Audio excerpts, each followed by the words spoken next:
Welcome to Kenton's videos. Enjoy the video. In this video, I will explain how to drive a Toyota Tacoma. First, ensure your Tacoma is in park or neutral. Insert the key into the ignition and turn it to the on position.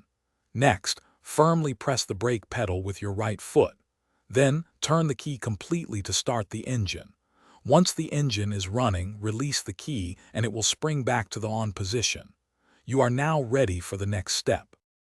With the engine running and your foot still on the brake, shift the gear selector into drive for forward movement or reverse if you need to back up. Make sure the parking brake is fully disengaged. Slowly release the brake pedal and then gently press the accelerator pedal to begin moving. Remember to always check your surroundings before proceeding.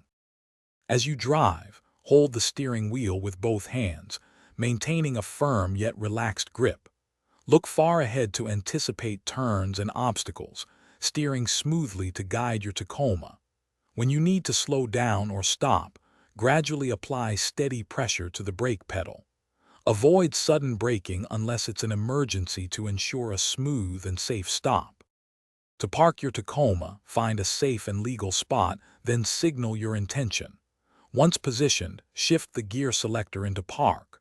Always engage the parking brake firmly to secure the vehicle, especially on inclines. Turn off the engine and remove the key. Before you go, remember to check the description for a link to Darn Tough socks and other great deals. Thanks for watching and drive safely. Thanks for watching. Consider subscribing if we helped you.